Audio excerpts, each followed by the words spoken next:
ನಮಸ್ಕಾರ.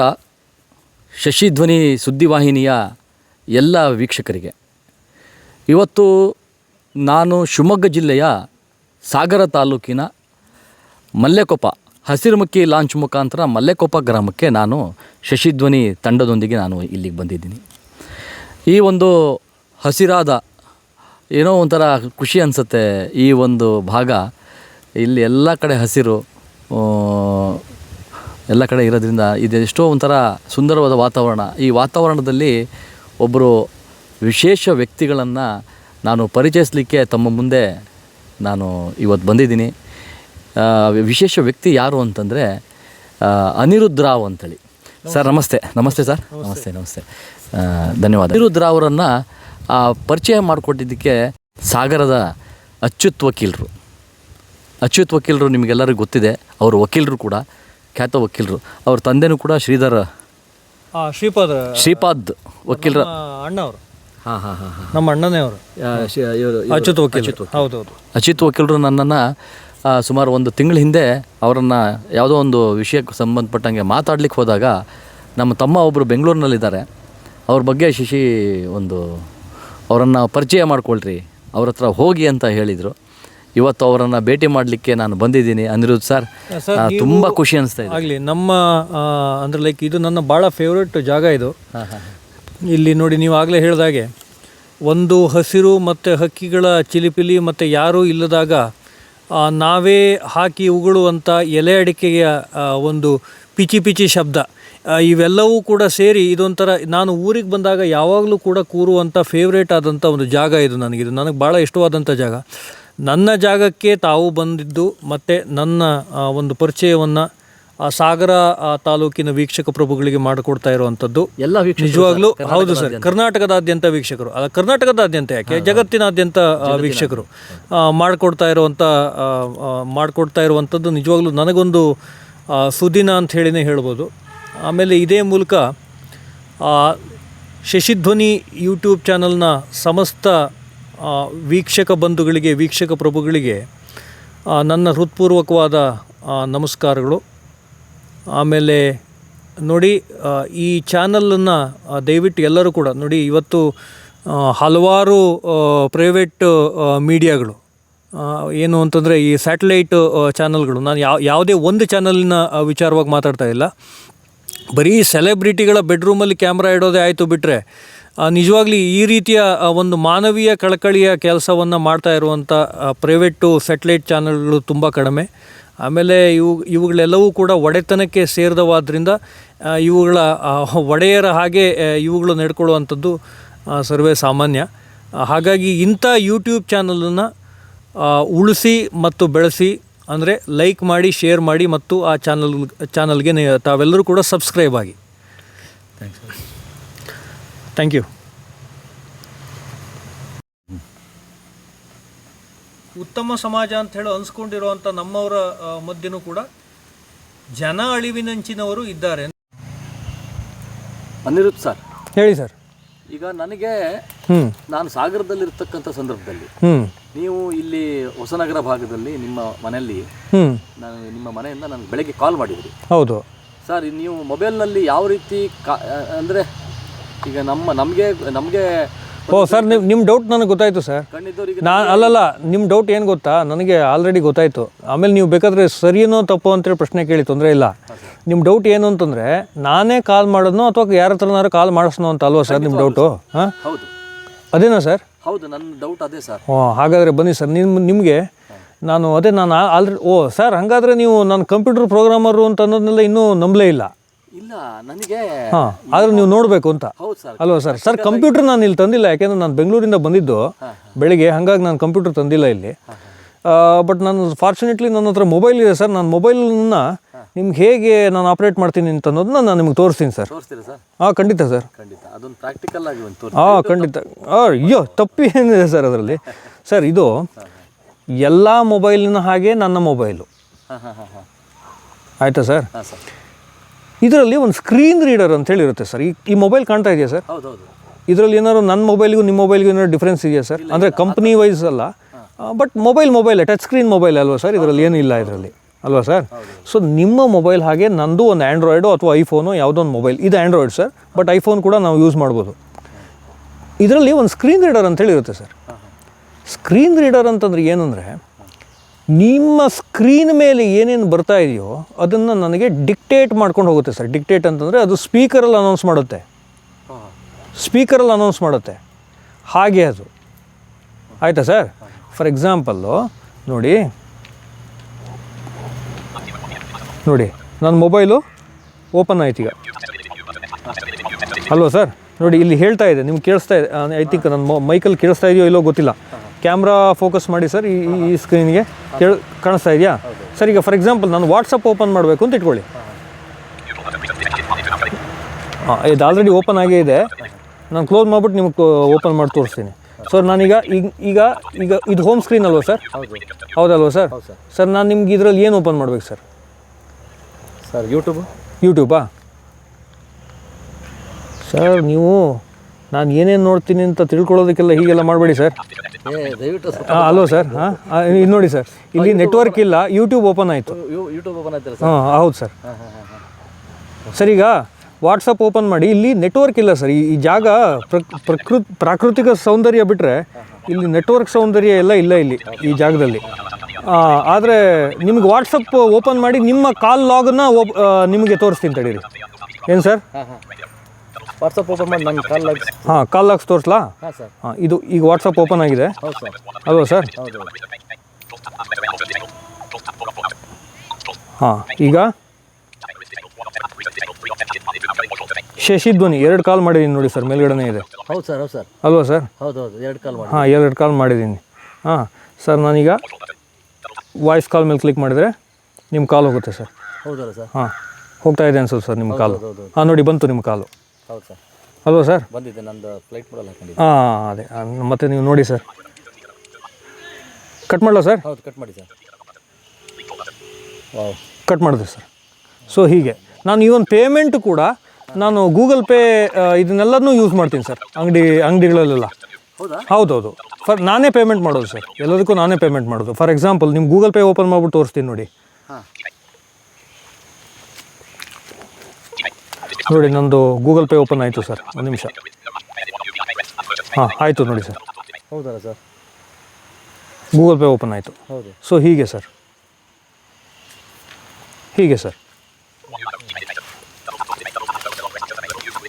ಸರ್ ನಾವೀಗ ಕೇಳಿದ್ರ ಬಗ್ಗೆ ಕ್ಷಮೆ ಇರಲಿ. ಖಂಡಿತ. ಅಯ್ಯೋ ಕ್ಷಮೆ ಏನು ಸರ್? ಇದು ಸರ್, ಇದು ಆ್ಯಕ್ಚುಲಿ ಸರಿಗೆ ಏನೋ ಒಂಥರ ಅಂತಲ್ಲ. ನಾನು ಯಾಕೆ ಈ ಪ್ರಶ್ನೆ ಕೇಳಿದೆ ಅಂತಂದರೆ, ಜಗತ್ತಿನ ಜನಕ್ಕೆ ಅನಿರುದ್ಧ ರಾವ್ ಸರ್ ಇಷ್ಟೊಂದು ಒಂದು ನಿಮ್ಮಲ್ಲಿ ಒಂದು ಜ್ಞಾನ ಇದೆ ಈ ಇದ್ರ ಬಗ್ಗೆ, ಇದು ಜಗತ್ತಿಗೆ ಗೊತ್ತಾಗಬೇಕು ಅನ್ನುವ ಆ ಒಂದು ಆಸೆಯಿಂದ ನಾನು ಕೇಳಿದ್ದು. ಎಲ್ಲರಿಗೂ ಗೊತ್ತಾಗಬೇಕು, ನಮ್ಮಂಥವ್ರಿಗೆ ಕಂಡಿದ್ದವ್ರಿಗೆ ನಾವೆಲ್ಲ ಎಷ್ಟು ನಾವೆಲ್ಲ ನಿಮ್ಮನ್ನು ನೋಡಿ ಬೇಕಂತ ಬೇಕಾದಷ್ಟು. ಹಾಗೇನಿಲ್ಲ ಸರ್, ಒಬ್ಬರನ್ನು ನೋಡಿ ಒಬ್ಬರು ಕಲಿಯುವಂಥದ್ದು ಇದು ಜೀವನದ ಒಂದು ಭಾಗ. ಆಮೇಲೆ ಇನ್ನೊಂದು ಏನಂತಂದರೆ, ಇವತ್ತು ಇಂಡಿಪೆಂಡೆಂಟಾಗಿ ಯಾರೂ ಕೂಡ ಇಲ್ಲ ಸರ್. ನಾನು ಇಂಡಿಪೆಂಡೆಂಟ್ ಅಲ್ಲ, ನೀವು ಇಂಡಿಪೆಂಡೆಂಟ್ ಅಲ್ಲ, ವಿ ಆರ್ ಆಲ್ ಇಂಟರ್ಡಿಪೆಂಡೆಂಟು. ನಾವು ಎಲ್ಲರೂ ಕೂಡ ಒಂದು ಅರ್ಥದಲ್ಲಿ ನಾವು ಪರಾವಲಂಬಿಗಳು ಯಾರೂ ಕೂಡ ಅಲ್ಲ, ಹಾಗೆ ನಾವು ಅವಲಂಬಿಗಳು ಕೂಡ ಯಾರೂ ಕೂಡ ಅಲ್ಲ. ಆದರೆ ಏನಪ್ಪ ಅಂತಂದರೆ, ನಾವೆಲ್ಲರೂ ಕೂಡ ಪರಸ್ಪರ ಅವಲಂಬಿಗಳು ಸರ್. ಇದು ನಮ್ಮ ನಾಯಿ ಸರ್, ಆಗಾಗ ಬರ್ತಾ ಇರುತ್ತೆ. ಹೆಸರು ಸರ್, ಇದ್ರ ಹೆಸರು ಜಿಮ್ಮಿ ಅಂತ ಸರ್. ಜಿಮ್ಮಿ ಅಂತ ಜರ್ಮನ್ ಶೆಫರ್ಡ್ ನಾಯಿ ಇವನು. ಇದು ನನ್ನ ಭಾಳ ಫೇವ್ರೇಟ್ ನಾಯಿ ಸರ್. ಇದು ನಮ್ಮ ಮನೆ ನಾಯಿ. ಇದು ಆಗಾಗ ನಮ್ಮನ್ನು ಬಂದು ಮಾತಾಡ್ಸ್ಕೊಂಡು ಹೋಗ್ತಾ ಇರುತ್ತೆ ಸರ್. ಇದಕ್ಕೆ ಶಶಿಧ್ವನಿ ಚಾನಲಲ್ಲಿ ಬರಬೇಕು ಅಂತನ್ನುವಂಥ ಇಂಟ್ರೆಸ್ಟ್ ಇತ್ತು. ಹಾಗಾಗಿ ನನ್ನ ಒಬ್ಬನ್ನೇ ಇಂಟರ್ವ್ಯೂ ಮಾಡ್ತಾನೆ ಅಂತ ಇದು ಬಂದ್ಬಿಡ್ತು ಸರ್. ಹೌದು ಸರ್. ಸರ್ ಈಗ ಇದ್ರ ಜೊತೆಯಲ್ಲಿ ಮತ್ತೊಂದು ವಿಷಯ ಕೇಳ್ಪಟ್ಟೆ. ಹೇಳಿ ಸರ್. ತಾವೇನೋ ಸಂಗೀತದಲ್ಲೂ ಕೂಡ ಆಸಕ್ತಿ ಇದೆ ಅನ್ನೋದು ವಿಷಯ ಬಂತು ಸರ್. ಸಂಗೀತಾಸಕ್ತ ಹೌದು ನಾನು. ಹೌದು ಸರ್. ನನ್ನ ಹತ್ರ ಸರ್ ಆ್ಯಕ್ಚುಲಿ ನನಗೆ ತುಂಬ ಹಾಬೀಸ್ ಇದೆ ಸರ್. ಅದೇ ಒಂದು ನಾನು ಹೇಳಿದಾಗೆ ಓದುವಂಥದ್ದು ನನ್ನದೊಂದು ಭಾಳ ದೊಡ್ಡ ಹಾಬಿ. ಅದು ನನಗೆ ಓದಲಿಲ್ಲ ಅಂತಂದರೆ ರಾತ್ರಿ ನಿದ್ರೆನೇ ಬರೋಲ್ಲ ಸರ್. ಓದೋದಕ್ಕೆ ಅದು ಹಾಬಿ ಅಂತ ಅನ್ನೋದಕ್ಕಿಂತ ಅದೊಂದು ಹ್ಯಾಬಿಟ್ ಆಗಿಬಿಟ್ಟಿದೆ. ಆಮೇಲೆ ಇತ್ತೀಚೆಗೆ ನಾನೊಂದು ಇನ್ಸ್ಟ್ರೂಮೆಂಟ್ ನುಡಿಸ್ತೀನಿ ಸರ್. ನೋಡಿ ಸರ್, ಇದು ಒಂದು ಇನ್ಸ್ಟ್ರೂಮೆಂಟ್, ಇದು ಹಾಂ ಹಾಂ ಭಾಳ ಸಣ್ಣ ಇನ್ಸ್ಟ್ರೂಮೆಂಟು ಮತ್ತು ಪ್ರಪಂಚದ ಅತ್ಯಂತ ಸುಲಭವಾದ ಒಂದು ವಾದ್ಯ ಇದು. ಸುಲಭವಾದ ಒಂದು ವಾದ್ಯ. ಏನು ಸರ್? ಪ್ರಪಂಚದ ಅತ್ಯಂತ ಸುಲಭವಾಗಿ ನುಡಿಸಲು ಸುಲಭವಾದಂಥ ಒಂದು ವಾದ್ಯ ಇದು. ಇದಕ್ಕೆ ಕಝು ಅಂಥೇಳಿ ಹೆಸರು ಸರ್. ಕಝು? ಹೌದು ಸರ್, ಕಝು ಅಂಥೇಳಿ ಹೆಸರು ಇದು. ಎಲ್ಲರೂ ಯೂಸ್ ಮಾಡ್ಬೋದು? ನೀವು ಬೇಕಾದ್ರೂ ಯೂಸ್ ಮಾಡ್ಬೋದು ಸರ್. ಇದು ನೀವು ಬೇಕಾದ್ರೂ ಬಾರಿಸ್ಬೋದು. ಇದರಲ್ಲಿ ಇದು ಸ್ಯಾಕ್ಸೋಫೋನ್ ಟೈಪೇ ಕೇಳುತ್ತೆ ಸರ್ ಇದು. ಹಾಂ, ಆ ರೀತಿಯಾದಂಥ ಒಂದು ಇನ್ಸ್ಟ್ರೂಮೆಂಟ್ ಇದು. ಇದರ ಪರಿಚಯ ಆಯಿತು. ಹಾಗಾಗಿ ವೀಕ್ಷಕರಿಗೆ ಅದರದ್ದು ಒಂದು ನುಡಿಸುವುದರ ಮುಖಾಂತರ ಖಂಡಿತ ಸರ್. ನಿಮಗೆ ಯಾವುದು ನಿಮ್ಮ ಫೇವ್ರೆಟ್ ಸಾಂಗ್ ಅಂತ ಒಂದು ಹೇಳಿ ಸರ್. ನನಗೆ ಗೊತ್ತಿದ್ರೆ ನಾನು ಅದನ್ನೇ ನುಡಿಸ್ಬಿಡ್ತೀನಿ ಸರ್. ಯಾವ್ದು ಹೇಳಬೇಕು ಸರ್? ತಾವೇ ಯಾವುದೋ ಒಂದು ಒಳ್ಳೆ ಸಾಂಗ್ ಹೇಳಿ ಸರ್. ತಮ್ಮ ಶ್ರೀಮತಿ ಅವರೊಂದಿಗಿನ ಒಳ್ಳೆಯ ನೆನಪುಗಳಲ್ಲಿ ತಾವು ಯಾವ ಹಾಡುಗಳನ್ನು ಕೇಳ್ತಿದ್ರಿ ಅದನ್ನು ಕೂಡ ಹೇಳಿ, ಬೇಕಾದ್ರೆ ನುಡಿಸೋಣ. ಒಂದು ನಿಮಿಷ. ಹಾಂ ಹಾಂ ಸರ್, ಯಾವ ಸಾಂಗನ್ನು ನುಡಿಸೋಣ ಸರ್? ಹೇಳಿ ಸರ್. ಏ ರಾತೆ ಏ ಮೋಸಮ್. ಏ ರಾತೆ ಏ ಮೋಸಮ್ ಹಾಕೊಳ್ಳ ಸರ್? ಓಕೆ.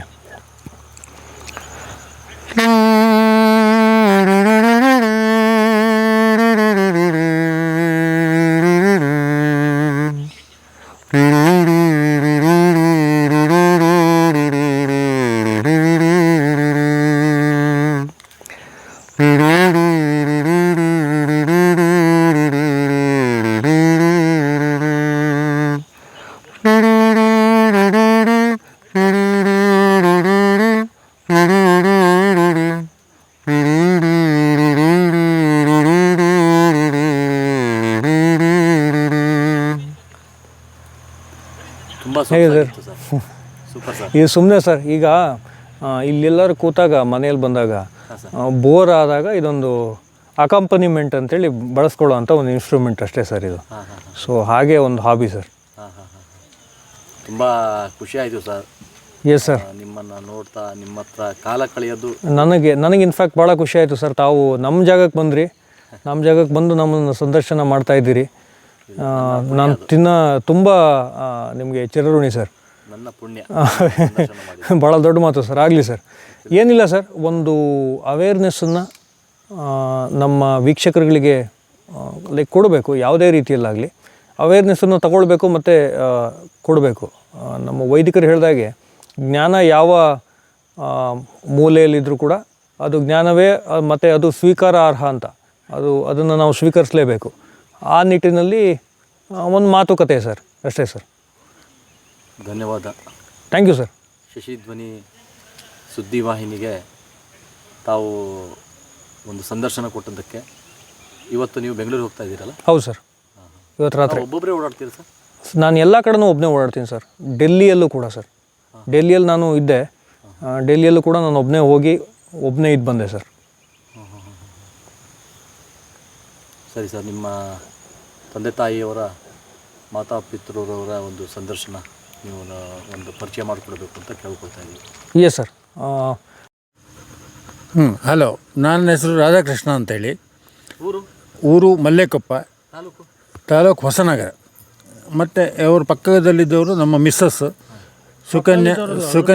ಸುಕನ್ಯಾ ಅಂಥೇಳಿ. ಮಧ್ಯ ಇದ್ದವ ಅನಿರುದ್ಧ ಅಂತ ನನ್ನ ಹಿರಿಯ ಮಗ. ಇವ ಅಸಿಸ್ಟೆಂಟ್ ಪ್ರೊಫೆಸರ್ ಆಗಿ ಬೆಂಗಳೂರಿನಲ್ಲಿದ್ದಾನೆ. ಎರಡನೇ ಮಗ ಲೆಕ್ಸ್ ಇವೆಂಟ್ಸ್ ಅಂತ ಒಂದು ಕಂಪ್ನಿ ಮಾಡ್ಕೊಂಡು ಸಾಗರದಲ್ಲಿ ಇದ್ದಾನೆ. ಆಯಿತಾ? ಮತ್ತು ಹೇಳ ವೀಕ್ಷಕರೇ, ಈಗ ನಮ್ಮ ಜೊತೆಯಲ್ಲಿ ಅಪರೂಪದ ವ್ಯಕ್ತಿ ಹೇಳಿದ್ನಲ್ಲ ನಾನು, ಅವರ ಪರಿಚಯವನ್ನು ಅವರು ಮಾಡಿಕೊಳ್ತಾ ಹೋಗ್ತಾರೆ. ಸರ್, ನಿಮ್ಮ ಪರಿಚಯ ವೀಕ್ಷಕರಿಗೆ ತಿಳಿಸ್ಬೋದಾ? ಸರ್, ನನ್ನ ಪರಿಚಯ ನೀವು ಹೇಳಿದ್ರಿ ಅಪರೂಪದ ವ್ಯಕ್ತಿ, ವಿಶೇಷ ವ್ಯಕ್ತಿ ಅಂಥೇಳಿ. ಆ್ಯಕ್ಚುಲಿ ನನಗೂ ಇರೋದು ಎರಡೇ ಕಾಲು ಮತ್ತು ಎರಡೇ ಕೈ. ಹಾಗಾಗಿ ವಿಶೇಷ ಅಂತ ಹೇಳುವಂಥದ್ದು ಏನಿಲ್ಲ. ಮತ್ತು ಎರಡು ಕಣ್ಣುಗಳು ಕೂಡ ಇದ್ದಾವೆ, ಆದರೆ ಅವು ಕಾಣಿಸಲ್ಲ, ಅಷ್ಟೇ ವಿಶೇಷ. ಮತ್ತು ಅಂಥ ವಿಶೇಷ ಅಂತ ಹೇಳುವಂಥದ್ದು ಏನು ಸಾಧನೆ ಅಥವಾ ಆ ರೀತಿ ಅಂಥೇಳಿ ನನ್ನನ್ನು ನಾನು ಏನು ಗುರುತಿಸ್ಕೊಳ್ಳೋದಕ್ಕೆ ಇಷ್ಟಪಡೋದಿಲ್ಲ. ಆದರೆ ಒಂದು ವಿಚಾರ ನಾನು ನಿಮ್ಗೆ ಹೇಳ್ತೀನಿ ಶಶಿಯವರೇ. ನೀವು ಇವತ್ತು ಬೆಳಿಗ್ಗೆ ಇಲ್ಲಿಗೆ ಬಂದ್ರಿ ಏನು ಸರ್? ಈಗ ನನ್ನ ಪರಿಚಯ ನಿಮ್ಗೆ ಹೇಗಾಗಬೇಕು ಅಂತಂದರೆ ಈಗ ಜಸ್ಟು ಈಗ ನಿಮ್ಮ ವ್ಯತ್ಯಾಸವನ್ನು ಒಂದು ಸ್ವಲ್ಪ ಹೇಳಿದರೆ ಆವಾಗ ನನ್ನ ಪರಿಚಯ ನಿಮಗೆ ಚೆನ್ನಾಗಾಗುತ್ತೆ ಅಂತ ನನ್ನ ನಂಬಿಕೆ. ಸೊ ಈಗ ನೀವು ಬೆಳಿಗ್ಗೆ ಇಲ್ಲಿಗೆ ಬಂದ್ರಿ, ಹೇಗೆ ಬಂದ್ರಿ ಸರ್? ನಾನು 2 ವೀಲರ್ನಲ್ಲಿ ಬಂದೆ ಸರ್. 2 ವೀಲರಲ್ಲಿ ಬಂದ್ರಿ. ಯಾಕೆ ಬಂದ್ರಿ? ರಸ್ತೆ ಇತ್ತು ಅದಕ್ಕೋಸ್ಕರ ಬಂದ್ರಿ. ಹೌದು ಸರ್. ಅಲ್ವಾ ಸರ್? ಉದ್ದೇಶ ನಿಮ್ದು ಇಂಟರ್ವ್ಯೂ ಮಾಡೋದೇ ಆಗಿರ್ಬೋದು. ಬಟ್ ನೀವು ಹೇಗೆ ಬಂದ್ರಿ ಅಥವಾ ಯಾಕೆ ಬಂದ್ರಿ ಅಂದರೆ ಇಲ್ಲಿ ರಸ್ತೆ ಇತ್ತು, ಹಾಗಾಗಿ ಇಲ್ಲಿ ಬಂದ್ರಿ. ಏನು ಸರ್? ಹೌದು. ಈಗ ನಾನು ಹೇಳಿರೋಂಥ ಲೊಕೇಶನಿಗೆ ನಿಮ್ಗೆ ರಸ್ತೆನೇ ಇರಲಿಲ್ಲ ಅಂದರೆ ನೀವೇನು ಮಾಡ್ತಿದ್ರಿ ಸರ್? ಬರ್ಲಿಕ್ಕೆ ಸಾಧ್ಯನೇ ಆಗ್ತಿರಲಿಲ್ಲ. ಅದೇ ನಿಮಗೂ ಇರೋ ವ್ಯತ್ಯಾಸ ಸರ್. ನೀವು ರಸ್ತೆನೇ ಇರಲಿಲ್ಲ ಅಂತಂದರೆ ಬರಲಿಕ್ಕೆ ಸಾಧ್ಯನೇ ಆಗ್ತಿಲ್ಲ ಅಂಥೇಳಿ ನೀವು ಹೇಳಿದ್ರಿ. ಬಟ್ ನನ್ನ ಉತ್ತರ ಏನು ಅಂತಂದರೆ, ನನಗೆ ಬೇಕಾದಂಥ ರಸ್ತೆಯನ್ನು, ನಾನು ಹೋಗುವ ಕಡೆ ರಸ್ತೆಯನ್ನು ನಾನು ಮಾಡಿಕೊಂಡಾದರೂ ಕೂಡ ನಾನು ಹೋಗ್ತೀನಿ ಸರ್. ನಾನು ಮಾಡಿಕೊಂಡಾದರೂ ನನಗೆ ಬೇಕಾದ ಕಡೆ ನನ್ನ ರಸ್ತೆಯನ್ನು ನಾನು ಮಾಡಿಕೊಂಡಾದರೂ ಹೋಗ್ತೀನಿ ಅಂತನ್ನುವಂಥದ್ದು ನನ್ನ ಉತ್ತರ. ಸೊ ಇದು ನಿಮ್ಮ ನಡುವಿನ ವ್ಯತ್ಯಾಸ ಸರ್. ಆಮೇಲೆ ಇನ್ನೊಂದೇನೆಂದರೆ, ನಾನು ನಡೆದು ಬಂದ ಹಾದಿಯೂ ಹಾಗೆ ಸರ್. ನನಗೆ ಯಾರೂ ಕೂಡ ರಸ್ತೆ ಹಾಕಿ ಕೊಟ್ಟಿಲ್ಲ ಸರ್. ನಾನೇ ರಸ್ತೆಯನ್ನು ನಿರ್ಮಿಸ್ಕೊಂಡು ಆ ರಸ್ತೆಯಲ್ಲಿ ನಡ್ಕೊಳ್ತಾ ಬಂದಂಥವನು ನಾನು. ನಾನು ಪರಿಚಯ ಅಂತೇಳಿ ಹೇಳಿದ್ರಿ. ಈಗ ಫಾರ್ಮಲ್ಲಿ ಪರಿಚಯ ಮಾಡ್ಕೊಳ್ಳೋದಾದರೆ, ನನ್ನ ಹೆಸರು ಅನಿರುದ್ಧ ರಾವ್ ಅಂಥೇಳಿ. ನಾನು ನಮ್ಮ ಮನೆಗೆ ಇಲ್ಲಿ ಬಡ್ಕು ಮನೆ ಅಂಥೇಳಿ ಕರೀತಾರೆ. ನಮ್ಮ ಊರು ಮಲ್ಲೆಕೊಪ್ಪ ಅಂತ ಹೇಳುವಂಥ ಊರಿದು. ಸಾಗರ ಹೌದು. ಇದು ಹೊಸನಗರ ಕಾನ್ಸ್ಟಿಟ್ಯುವೆನ್ಸಿ ಇತ್ತು, ಬಟ್ ಹೊಸನಗರ ಕಾನ್ಸ್ಟಿಟ್ಯುವೆನ್ಸಿನೂ ತೆಗೆದ್ರಲ್ಲ. ಸೊ ಇದು ಸಾಗರ ತಾಲೂಕಿಗೆ ಬರುತ್ತೆ ಅಂತ ಕಾಣುತ್ತೆ, ಗೊತ್ತಿಲ್ಲ ನನಗೆ. ಓಕೆ, ಸಾಗರ ತಾಲೂಕು ಅಂತಲೇ ಇಟ್ಕೊಳ್ಳೋಣ. ಹೊಸನಗರ ಅದೇ ತಾಲೂಕು ಇಲ್ಲದವರು ನಾವು. ಓಕೆ, ಹಾಗೆ. ಓಕೆ. ಆಮೇಲೆ ನಾನು ಬೈ ಬರ್ತ್ ಬ್ಲೈಂಡ್ ಸರ್. ಅಂತಂದರೆ 6 ಮಂತ್ಸ್ ಆದಮೇಲೆ ನಮ್ಮ ಅಪ್ಪ ಅಮ್ಮನಿಗೆ ಗೊತ್ತಾಯಿತು ಅಂತೇಳಿ ಹೇಳ್ತಾರೆ. ಬಟ್ 6 ಮಂತ್ಸಿನ ಅಂದರೆ 6 ತಿಂಗಳ ಮಗುವಿಗೆ, ಶಿಶುವಿಗೆ ಏನು ಪ್ರಪಂಚ ತಿಳಿದಿರುತ್ತೆ. ಹಾಗಾಗಿ ನನ್ನನ್ನು ನಾನು ಬೈ ಬರ್ತ್ ಬ್ಲೈಂಡ್ ಅಂತಲೇ ಕನ್ಸಿಡರ್ ಮಾಡ್ಕೊಳ್ತೀನಿ. ಆಮೇಲೆ ನೆಕ್ಸ್ಟು ನಾನು ಚಿಕ್ಕಮಂಗ್ಳೂರಿನಲ್ಲಿ ನನ್ನ ಪ್ರಾಥಮಿಕ ವಿದ್ಯಾಭ್ಯಾಸ ಮುಗಿಸಿದೆ. ಹೈಸ್ಕೂಲಿಗೆ ನಾನು ಸರ್, ಈಗ ನಾನು 31 ವರ್ಷ ಸರ್. ಅಂದರೆ 31 ವರ್ಷ ನನಗೀಗ. 31ನೇ ವರ್ಷ ರೀಸೆಂಟ್ಲಿ ನಡೀತಾ ಇದೆ. ಬರ್ಡೇ ಆಚರಿಸ್ಕೊಂಡು ಸ್ವಲ್ಪ ದಿನಗಳಾಯ್ತು ಅಷ್ಟೇ. ಹಾಗಾಗಿ 31ನೇ ವರ್ಷ. ನೀವು ವಯಸ್ಸು ಕೇಳಿದಾಗೆಲ್ಲ ನನಗೆ ಭಯ ಆಗೋದು ಜಾಸ್ತಿ ಸರ್. ಏಕೆಂದರೆ ಹೌದು, ಅಲ್ಲ ಸರ್, ಏಕೆ ಅಂತಂದರೆ ನನ್ನ ಬರ್ಡೇ ದಿನನ ನಾನು ಹ್ಯಾಪಿಯಾಗಿ ಆಚರಿಸ್ಕೊಳ್ಳೋದಕ್ಕಿಂತ ನನಗೆ ಒಳಗೆ ಎಲ್ಲೋ ಒಂದು ಕಡೆ ದುಃಖ ಇರುತ್ತೆ ಸರ್. ಟೈಮ್ ಹೋಗ್ಬಿಡ್ತದೆ, ಇಷ್ಟೊಂದು ಒಳ್ಳೆ ಪ್ರಪಂಚನ ಎಂಜಾಯ್ ಮಾಡುವಂಥ ಟೈಮು ಕಡಿಮೆ ಆಗ್ತಾ ಬರ್ತಾ ಇದೆಯಲ್ಲ ಅಂತ. ಅದು ಜೀವನ ಪ್ರೀತಿ ಸರ್. ಹಾಗೆ ಮತ್ತು ಓಕೆ, ನನ್ನ ಪ್ರಾಥಮಿಕ ವಿದ್ಯಾಭ್ಯಾಸ ನಾನು ಚಿಕ್ಕಮಂಗ್ಳೂರಲ್ಲಿ ಮುಗಿಸಿದೆ. ಹೈಸ್ಕೂಲಿಗೆ ಶಿವಮೊಗ್ಗಕ್ಕೆ ಬಂದೆ. ಆಮೇಲೆ ನೆಕ್ಸ್ಟು ನನ್ನ PU ಇಂದ ಡಿಗ್ರಿವರೆಗೆ ಆಳ್ವಾಸ್ ಕಾಲೇಜಿನಲ್ಲಿ ವಿದ್ಯಾಭ್ಯಾಸ ಮಾಡಿದೆ. ಆಗ ನಾನು BA ಓದ್ತಾ ಇದ್ದೆ. ನಾನು ಓದಿದ್ದು BA ಇಂಗ್ಲೀಷ್ ಲಿಟ್ರೇಚರು ಮತ್ತು ಜರ್ನಲಿಸಮು ಮತ್ತು ಹಿಸ್ಟ್ರಿ ನಾನು ಓದಿದ್ದು ನನ್ನ ಡಿಗ್ರಿ ಇರುವಂಥದ್ದು. ನೆಕ್ಸ್ಟು ಏನಾಯಿತು ಅಂತಂದರೆ, ನನಗೆ ಹೀಗೆ ಯಾರೋ ಹೇಳಿದರು ಸರ್, BA ಓದಿದಂಥವ್ರು ನಿನಗೆ ಕಂಪ್ಯೂಟರ್ ಪ್ರೋಗ್ರಾಮಿಂಗ್ ಎಲ್ಲ ಅರ್ಥ ಆಗುತ್ತೆ ಅಂತ. ನಾನು ಅದನ್ನೇ ಒಂದು ಚಾಲೆಂಜಾಗಿ ತೊಗೊಂಡ್ಬಿಟ್ಟೆ ಸರ್. ತಗೊಂಡು NIITಯಲ್ಲಿ ಮಾಡುವಂಥ ಲೈಕ್ ಕಂಪ್ಯೂಟರ್ ಸರ್ಟಿಫಿಕೇಷನ್ನಿನ ಎಂಟ್ರೆನ್ಸ್ ಎಕ್ಸಾಮನ್ನು ಕ್ರ್ಯಾಕ್ ಮಾಡಿ, ಆ ಎಂಟ್ರೆನ್ಸ್ ಎಕ್ಸಾಮ್ ಬರದೆ ಅದು ಪಾಸಾಯಿತು. ನೆಕ್ಸ್ಟು ನಾನು ಈಗ MA in English from Alvas. MA ಇನ್ ಇಂಗ್ಲೀಷಿನ ಜೊತೆಗೆ ಸರ್ಟಿಫೈಡ್ ಕಂಪ್ಯೂಟರ್ ಪ್ರೋಗ್ರಾಮರ್ ಕೂಡ ಸರ್ ನಾನು. ಈಗ ನಾನು ಪ್ರಸ್ತುತ ಸುರಾನಾ ಕಾಲೇಜ್ ಬೆಂಗಳೂರಿನಲ್ಲಿ assistant professor in English department ಆಗಿ ವರ್ಕ್ ಮಾಡ್ತಾಯಿದ್ದೀನಿ.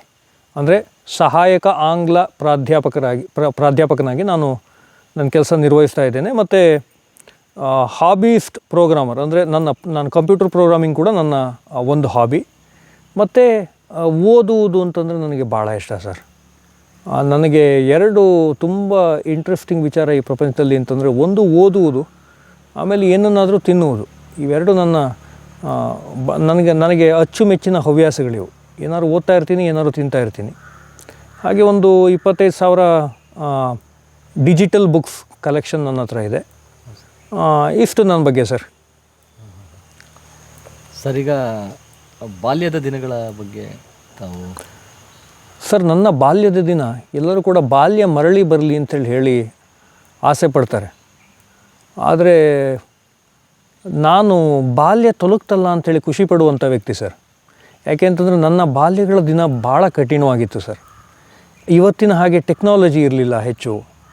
2001-2002 ಹೆಚ್ಚು ಟೆಕ್ನಾಲಜಿ ಡೆವಲಪ್ ಆಗಿರಲಿಲ್ಲ. ಆ್ಯಕ್ಚುಲಿ ಟೆಕ್ನಾಲಜಿ ಡೆವಲಪ್ ಆದಾಗೆ ನಾವು ಇವತ್ತು ಎನೇಬಲ್ ಆಗ್ತಾ ಹೋದ್ವಿ ಸರ್. ಇವತ್ತು ಆ್ಯಕ್ಚುಲಿ ಈ ಬ್ಲೈಂಡ್ನೆಸ್ ಅನ್ನುವಂಥದ್ದು ಅಂತಂದರೆ ಅಂಧತ್ವ ಅಂತನ್ನುವಂಥದ್ದು ಒಂದು ಅಂಗವಿಕಲತೆಯಾಗಿ ಉಳಿದೇ ಇಲ್ಲ ಸರ್. ಯಾಕೆ ಅಂತಂದರೆ ಆ ಟೆಕ್ನಾಲಜಿ ಅಷ್ಟು ಮುಂದುವರೆದು ಬಿಟ್ಟಿದೆ. ಆಮೇಲೆ ಇನ್ನೊಂದು ಏನು ಅಂತಂದರೆ ಈಗ ಇದು ಏನಂತಂದರೆ ವಿದ್ಯಾಭ್ಯಾಸ ಅಂತನ್ನುವಂಥದ್ದು ನಮಗೆಲ್ಲ ಮೂರನೇ ಕಣ್ಣು ಸರ್. ಸೊ ವಿದ್ಯಾಭ್ಯಾಸ ಮತ್ತು ತಂತ್ರಜ್ಞಾನ ಇವೆರಡೂ ಗೊತ್ತಿದ್ದವನಿಗೆ ಅಂಗವಿಕಲತೆ ಇವತ್ತು ಅಂಗವಿಕಲತೆಯಾಗಿ ಉಳಿದೇ ಇಲ್ಲ ಸರ್. ಎಸ್ಪೆಷಲಿ ಬ್ಲೈಂಡ್ನೆಸ್ ಅಂದರೆ ಡಾಕ್ಟ್ರುಗಳು ಹೇಳ್ತಾರೆ ಸರ್, ಡಾಕ್ಟ್ರುಗಳು ಒಂದು ಮಾತು ಹೇಳ್ತಾರೆ. ಡಾಕ್ಟರ್ ಸರ್ಕಲಲ್ಲಿ, ಮೆಡಿಕಲ್ ಸರ್ಕಲಲ್ಲಿ ಒಂದು ಮಾತಿದೆ, diabetes is the best disease ಅಂತಂದರೆ ಈ ಸಕ್ಕರೆ ಕಾಯಿಲೆ ಇದೆಯಲ್ಲ, ಮಧುಮೇಹದ ಕಾಯಿಲೆ, ಅದೊಂದು ಭಾಳ ಒಳ್ಳೆ ಕಾಯಿಲೆ ಅಂತ. ಒಳ್ಳೆ ಕಾಯಿಲೆ ಯಾಕೆ ಅಂತಂದರೆ ನಿಮ್ಮ ಜೀವನಚರ್ಯ ಸರಿಯಾಗಿದ್ದರೆ ನೀವು ಆರಾಮಾಗಿ ಎಲ್ಲರಂತೆ ನೀವು ಬದುಕ್ಬೋದು ಅಂತ. ಹಾಗೆ ನಾನು ಹೇಳೋದೇನೆಂದರೆ blindness is the best disability. ಅಂಧತ್ವ ಅಂತನ್ನುವಂಥದ್ದು ಭಾಳ ಒಳ್ಳೆಯ ಅಂಗವೈಕಲ್ಯತೆ ಅದು.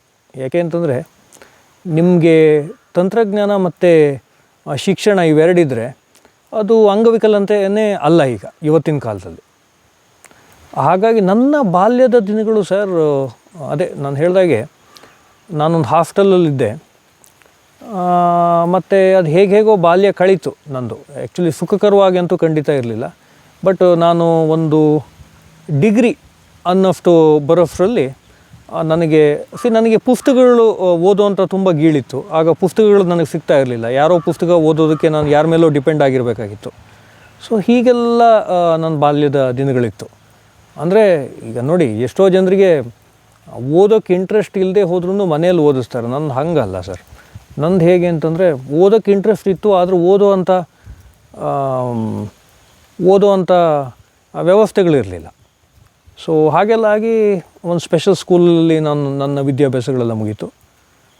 ನೆಕ್ಸ್ಟು ಡಿಗ್ರಿಯಿಂದ ಬಂದಮೇಲೆ ಆ ಕಷ್ಟಗಳೆಲ್ಲ ವಿತ್ ಟೆಕ್ನಾಲಜಿಕಲ್ ಡೆವಲಪ್ಮೆಂಟ್ಸ್ ಎಲ್ಲವೂ ಒಂದೊಂದಾಗಿ ಮಾಯ ಆಗ್ತಾ ಹೋದವು. ಡೆಲ್ಲಿ ಮತ್ತು ಎಲ್ಲ ಕಡೆ ಓದಿದ್ದೀರಿ? ಹೌದು ಸರ್. ನಾನು ಡೆಲ್ಲಿಯಲ್ಲಿ ಸರ್ಟಿಫೈಡ್ ಕಂಪ್ಯೂಟರ್ ಪ್ರೋಗ್ರಾಮರ್. ನಾನಾಗಲೇ ಹೇಳಿದಾಗೆ ನಾನು C++ ಮತ್ತು front end web UI designing ಎಲ್ಲದನ್ನೂ ಕೂಡ ಮಾಡ್ತೀನಿ ನಾನು.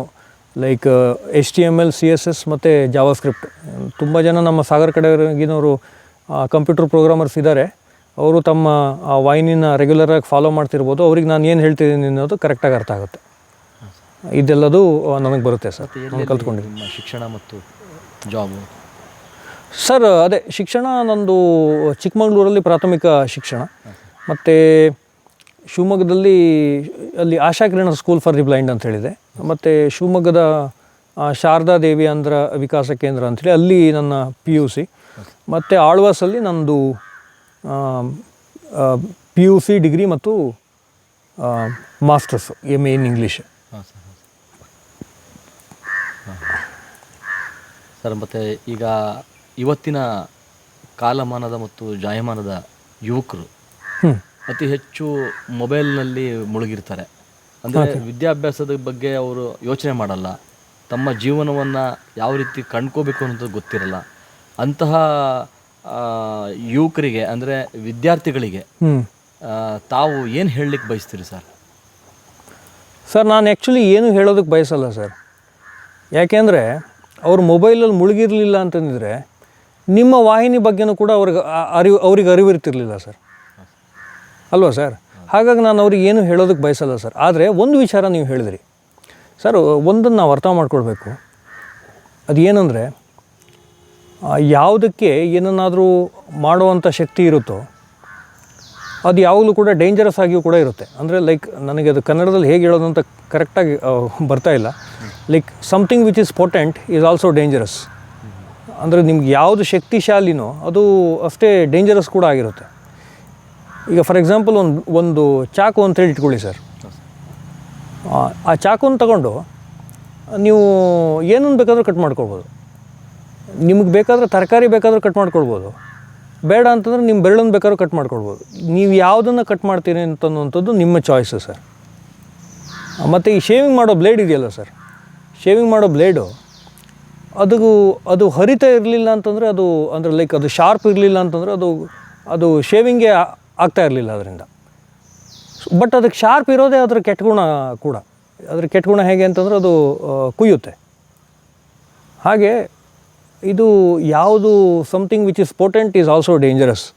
ನಿಮ್ಗೆ ಯಾವುದು ಶಕ್ತಿಶಾಲಿಯಾಗಿರುತ್ತೋ ಅದು ಡೇಂಜರಸ್ ಕೂಡ ಆಗಿರುತ್ತೆ. ಹಾಗಾಗಿ ನಾವು ಅದನ್ನು ಹೇಗೆ ಬಳಸ್ಕೊಳ್ತೀವಿ ಅಂತನ್ನೋದನ್ನ ಅದು ನಮಗೆ ಬಿಟ್ಟಿದ್ದು. ಆಮೇಲೆ ಮೊಬೈಲನ್ನು ಕೂಡ ಭಾಳ ಚೆನ್ನಾಗಿ ವಿದ್ಯಾಭ್ಯಾಸಕ್ಕೆ ಪೂರಕವಾಗಿ ಬಳಸ್ಕೊಳ್ಳುವಂಥ ಪ್ರಯತ್ನಗಳನ್ನು ಕೂಡ ನಾವು ಮಾಡ್ಕೋಬೇಕು. ಮತ್ತು ಅದು ಸಾಧ್ಯ ಇದೆ. ಯಾಕೆಂತಂದರೆ ನಾನು ಮೊಬೈಲು ಕಂಪ್ಯೂಟ್ರು ಮತ್ತು ಇವೆರಡೂ ಕೂಡ ಇರಲಿಲ್ಲ ಅಂತಂದರೆ ನನ್ನ ವಿದ್ಯಾಭ್ಯಾಸ ಸಾಧ್ಯನೇ ಆಗ್ತಿರಲಿಲ್ಲ. ಹಾಗಾಗಿ ನಂಗೆ ಇದ್ರ ಬಗ್ಗೆ ಚೆನ್ನಾಗಿ ಗೊತ್ತು. ಹಾಗಾಗಿ ಎಡಿಕ್ಷನ್ ಬೇಡ. ನೀವು ಮೊಬೈಲಲ್ಲಿ ನೋಡೋವಂಥದ್ದನ್ನ ಒಳ್ಳೆಯದನ್ನು ನೋಡಿ. ಯಾರೋ ಹಿಡ್ಕೊಂಡು ಹೋದ್ರಂತೆ ಯಾರನ್ನೋ, ಆಮೇಲೆ ಇನ್ನೊಂದು ಏನಂತಂದ್ರೆ ಯಾರೋ ಒಬ್ಬರು ಜೈಲಿಗೆ ಹೋದ್ರಂತೆ, ಫಿಲ್ಮ್ ಆ್ಯಕ್ಟ್ರು ಜೈಲಿಗೆ ಹೋದ್ರಂತೆ, ಅವ್ರು ಇನ್ನೇನೋ ಮಾಡಿದ್ರಂತೆ.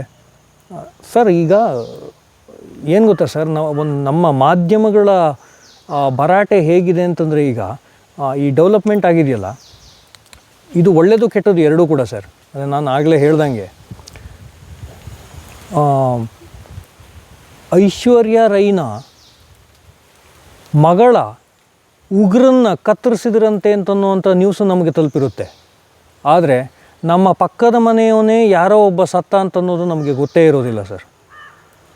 ಹಾಗೆ ಜಾಗರೂಕತೆಯಿಂದ ತಾವು ಮಾಧ್ಯಮವನ್ನು ಬಳಸ್ಕೊಳ್ಳಿ.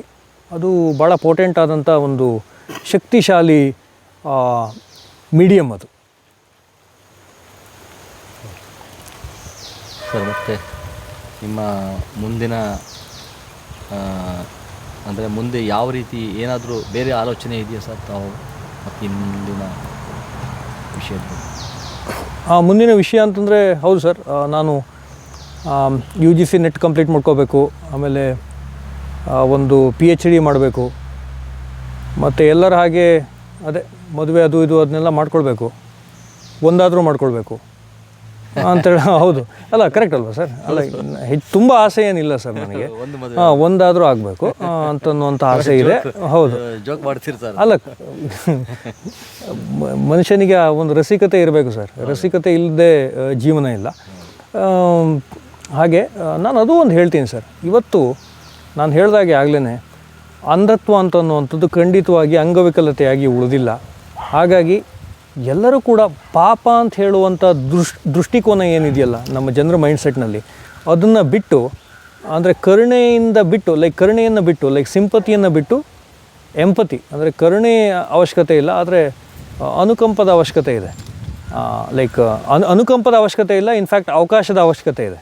ಸೊ ಅದನ್ನು ಎಲ್ಲರೂ ಕೂಡ ಒದಗಿಸ್ಕೊಳ್ಬೇಕು. ನಾನು ಒಂದು ಉದಾಹರಣೆ ಹೇಳ್ತೀನಿ ನಾನು ನಿಮಗೆ ಸರ್. ನಾನು ಬೆಂಗಳೂರಲ್ಲಿ ತುಂಬ ವರ್ಷಗಳಿಂದ ಇದ್ದೀನಿ. ಮತ್ತು ಬೇರೆ ಬೇರೆ ಇಂಡಿಯಾದಲ್ಲಿ ಎಲ್ಲ ಕಡೆನೂ ಕೂಡ ಆಲ್ಮೋಸ್ಟ್ ಆಲ್ ಓವರ್ ಇಂಡಿಯಾ ನಾನು ಓಡಾಡಿದ್ದೀನಿ. ಒಬ್ಬನೇ ಓಡಾಡಿದ್ದೀನಿ. ಆದರೆ ನನಗೆ ನಮ್ಮ ಸಾಗರದ ಜನತೆ ಏನಿದೆಯಲ್ಲ, ಸಾಗರದ ಜನತೆಯ ಹತ್ರ ನನಗೊಂದು ಸ್ವಲ್ಪ ನಿಜವಾಗ್ಲೂ ಹೇಳಬೇಕು ಅಂತಂದರೆ, ಇದು ನಾನು ಸ್ವಲ್ಪ ಹೇಳ್ಕೊಳ್ಳೋದಕ್ಕೆ ಸ್ವಲ್ಪ ಮರೆಮಾಚ್ಕೊಳ್ತೀನಿ. ಆದರೆ ಹೇಳುವಂಥ ಸಂಗತಿ ಏನಂದರೆ, ಸ್ವಲ್ಪ ಸ್ವಾರ್ಥ ನನಗೆ ಎದ್ದು ಕಾಣಿಸ್ತು. ಯಾಕೆ ಅಂತ ಹೇಳಿದರೆ, ಒಂದು ಇದು ಅವೇರ್ನೆಸ್ಸಿನ ಕೊರತೆ ಇರ್ಬೋದು ಸರ್. ನಾನು ಒನ್ ಟೈಮ್ ಸಾಗರದಲ್ಲಿ ರೋಡ್ ಕ್ರಾಸ್ ಮಾಡಬೇಕಾದ್ರೆ ಅರ್ಧ ಗಂಟೆ ವೆಯ್ಟ್ ಮಾಡಬೇಕಾಯ್ತು ಸರ್. ಯಾಕೆ ಅಂತ ಹೇಳಿದರೆ, ಹಲೋ ನೀವು ರೋಡ್ ಕ್ರಾಸ್ ಮಾಡಿಸ್ಬೋದಾ ನನಗೆ ಅಂಥೇಳಿ ಕೇಳಿದರೂ ಕೇಳದೆ ಇರೋ ಹಾಗೆ ಸುಮ್ಮನೆ ನಮ್ಮ ಹತ್ರ ಮಾತಾಡದಲ್ಲೇ ಹಾಗೆ ನಮ್ಮನ್ನು ನೋಡ್ಕೊಂಡು ಹಾಗೆ ಹೋಗುವಂಥ ಜನ ನನಗೆ ಸಾಗರದಲ್ಲಿ ಕಂಡರು. ಈ ವ್ಯವಸ್ಥೆ ನನಗೆ ಎಲ್ಲೂ ಕೂಡ ಕಾಣಲಿಲ್ಲ. ಹಾಗಾಗಿ ನಮ್ಮ ಬ್ಲೈಂಡ್ನೆಸ್ ಬಗ್ಗೆ ಮತ್ತು ಅಂದರೂ ಕೂಡ ಏನನ್ನು ಬೇಕಾದರೂ ಮಾಡಬಲ್ಲರು ಅಂತನ್ನುವಂಥ ಅರಿವು ನಮ್ಮ ಸಾಗರದ ಜನತೆಗೆ ಬೇಕು. ಮತ್ತು ಹೀಗೆ ಯಾರು ಇದ್ದಾಗ ಸಹಾಯ ಮಾಡಬೇಕು ನಾವು ಅಂತನ್ನುವಂಥ ಮನಸ್ಥಿತಿನೂ ಕೂಡ ನಮಗೆ ಬೇಕು ಅಂತ ಹೇಳುವಂಥದ್ದು ನನ್ನ ಅಭಿಪ್ರಾಯ ಸರ್. ನೀವು ಐ ಥಿಂಕ್ ಮುಂದೆ ಏನು ಮಾಡಬೇಕು ಅಂಥೇಳಿ ಕೇಳಿದ್ರಿ. ಸೊ ಇನ್ನು PhD ಮಾಡ್ಕೊಳ್ಬೇಕು. ಆಮೇಲೆ UGC ನೆಟ್ ಕ್ಲಿಯರ್ ಮಾಡಬೇಕು ನಾನು ಆದಷ್ಟು ಬೇಗ. ಆಮೇಲೆ ಅದೇ ಹೇಳಿದ್ನಲ್ಲ ಅದು ಒಂದು. ಸೊ ಹಾಗೆ ಇಂಥ ಯೋಜನೆಗಳು ತುಂಬ ಇದೆ ಸರ್. ನೋಡೋಣ ಹೇಗೆ ನಡೆಯುತ್ತೆ ಅಂಥೇಳಿ. ಮೇಡಮ್ ಅವರೇ ನಮಸ್ಕಾರ. ನಮಸ್ಕಾರ. ಈಗ ನೀವು ಅನಿರುದ್ಧ್ ಸರ್ ಬಗ್ಗೆ, ಮಗನ ಬಗ್ಗೆ ಏನಾದ್ರು ಒಂದೆರಡು ಅನಿಸಿಕೆಗಳನ್ನು ಹಂಚಿಕೊಳ್ಬೋದಾ? ಖಂಡಿತ. ಅನಿರುದ್ಧ ನಮಗೆ ಫಸ್ಟು ಏನೋ ಎಂತೋ ಅಂತ ಅನಿಸಿತ್ತು. ನಿಜ ಹೇಳಬೇಕು ಅಂದರೆ ಆಕಾಶವಾಗಿ ಕೆಳಗೆ ಬಿದ್ದಂಗೆ ಅನಿಸಿತ್ತು. ಆದರೆ ಇವತ್ತು ಅವನ ಬೆಳವಣಿಗೆ, ಅವನ ಇರುವಂಥ ರೀತಿ, ಅವನು ನಮಗೆ ತಂದಿರುವಂಥ ಗೌರವ, ಇವೆಲ್ಲ ನೋಡಿದಾಗ ತುಂಬ ಸಂತೋಷ ಆಗುತ್ತೆ. ಯಾಕೆ ಅಂತಂದರೆ ಸಾಮಾನ್ಯವಾಗಿ ಎಲ್ಲರೂ ಏನು ಯೋಚನೆ ಮಾಡ್ತಾರೆ, ನನ್ನ ಮಗ ಎಲ್ಲ ಸರಿಯಾಗಿದ್ದಾನೆ, ಇನ್ನೇನು ಕೊರತೆ ಇಲ್ಲ ಅಂತ ಯೋಚನೆ ಮಾಡ್ತಾರೆ. ಆದರೆ ನಾನು ಹಂಗೆ ಯೋಚನೆ ಮಾಡೋದಿಲ್ಲ. ಅವನಿಗೆ ಕಣ್ಣು ಇಲ್ಲದೆ ಇದ್ರೂ ಅವನು ಎಲ್ಲರಿಗಿಂತ ತುಂಬ ಚೆನ್ನಾಗಿದ್ದಾನೆ. ಮಾನವೀಯತೆ ಇದೆ, ಮನುಷ್ಯತ್ವ ಇದೆ, ಹಾಗೆ ವಿದ್ಯೆ ಇದೆ, ಹಾಗೆ ವಿನಯ ಇದೆ. ಎಲ್ಲ ರೀತಿಯಲ್ಲಿ ಒಬ್ಬ ಮಗನಾಗಿ ನನಗೆ ಹೊರಹೊಮ್ಮಿದ್ದಾನೆ. ತುಂಬ ಸಂತೋಷ ಪಡ್ತೇನೆ, ಹೆಮ್ಮೆ ಪಡ್ತೇನೆ ಅವನ ವಿಷಯವಾಗಿ.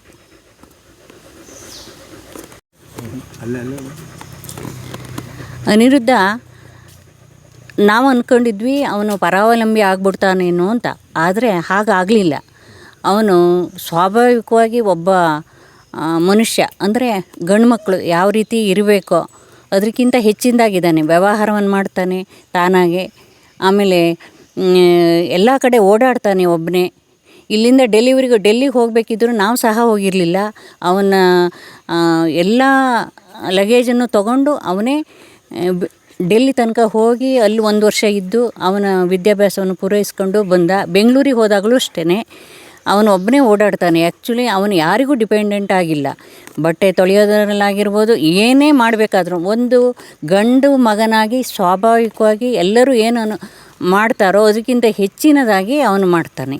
ಹಾಗಾಗಿ ಅವನ ಬಗ್ಗೆ ನನಗೆ ಹೆಮ್ಮೆ ಇದೆ. ಅವನಿಗೇನು ಇಲ್ಲ ಅಂತ ಯಾವತ್ತೂ ಅನ್ನಿಸ್ಲಿಲ್ಲ.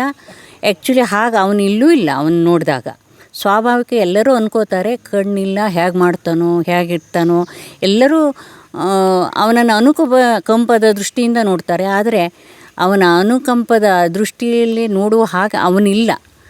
ಅದು ನಮಗೆ ಹೆಮ್ಮೆ ಅಂತ ಅನ್ನಿಸ್ತದೆ. ನಿಜವಾಗೂ ಎಲ್ಲರೂ ಅಂದ್ಕೊಂಡ ಹಾಗೆ ಯಾವುದೇ ಒಬ್ಬ ವ್ಯಕ್ತಿಗೆ ಏನೋ ಒಂದು ಇಲ್ಲ ಅಂತ ಆದವಾಗ ದೇವರು ಅವನಿಗೆ ಮತ್ತೊಂದನ್ನು ಕೊಟ್ಟಿರ್ತಾರೆ. ಅದರ ಬಗ್ಗೆ ಅವೇರ್ನೆಸ್ ಜನರಿಗೆ ಬೇಕು ಹೇಳೋದ್ರ ಬಗ್ಗೆ ನಾನು ಹೇಳ್ತೀನಿ. ಅದ್ರ ಬಗ್ಗೆ ತುಂಬ ಹೆಮ್ಮೆ ಇದೆ ಸರ್ ನನಗೆ, ನನ್ನ ಮಗ ಹೇಳಲಿಕ್ಕೆ. ಮೇಡಮರೇ, ಈಗ ಬಾಲ್ಯದ ಏನು ಮಗು ಇದ್ದಾಗಿನ ಸಂದರ್ಭದಲ್ಲಿ ನಿಮಗೆ ಗೊತ್ತಾಗಿದ್ದು ಯಾವಾಗ, ಹೇಗೆ? ನನಗೆ ಅಂದರೆ ಅವನಿಗೆ 6 ತಿಂಗಳಿಗಿರೋ ತನಕ ಕಣ್ಣು ರೊಟೇಟ್ ಆಗ್ತಾ ಇತ್ತು. ಹಾಗಾಗಿ ಡಾಕ್ಟ್ರನ್ನ ಕನ್ಸಲ್ಟ್ ಅಷ್ಟರೊಳಗೆ ನಮಗೆ ಸ್ವಾಭಾವಿಕ ನೋಡ್ತಾನೆ ಅಂತಲೇ ಅನಿಸಿತ್ತು. ಕಣ್ಣು ಕುಣಿತಾ ಇದೆ ಅಷ್ಟೋ ಹೊರತು ಅವನಿಗೆ ಕಾಣುತ್ತೆ ಅಂತಲೇ ಇತ್ತು ನಮಗೆ. ಆದರೆ ಡಾಕ್ಟ್ರ್ ಹತ್ರ ಹೋಗಿ ತೋರಿಸಿದಾಗ, ಶಿವಮೊಗ್ಗದಲ್ಲಿ ತೋರಿಸಿದ್ವಿ. ಅವ್ರ ಹೆಸರೆಂತು ಡಾಕ್ಟ್ರು? ಜಯಂತ್ ಅವ್ರ ಹತ್ರ ತೋರಿಸಿದ್ವಿ. ಅವರು ಹೇಳಿದರು, ಇಲ್ಲ ನೀವೇನು ಯೋಚನೆ ಮಾಡಬೇಡಿ, ಬರುತ್ತೆ ಅವರಿಗೆ, ಕೆಲವರಿಗೆ ಆ ಥರ ರೊಟೇಟ್ ಆಗುತ್ತೆ, ಆಮೇಲೆ ಸರಿ ಆಗುತ್ತೆ ಅಂತ ಹೇಳಿದರು. ಹಾಗಾಗಿ ನಾವು 2 ವರ್ಷಗಳ ಕಾಲ ಅಲ್ಲಿ ಅವನಿಗೆ ಚಿಕಿತ್ಸೆಯನ್ನು ಕೊಡಿಸಿದ್ವಿ. ಆದರೆ ಅದರಿಂದ ಏನೂ ಲಾಭ ಆಗಲಿಲ್ಲ. ಆ್ಯಕ್ಚುಲಿ ಅವರು ಲಾಸ್ಟ್ ಮೂಮೆಂಟಲ್ಲಿ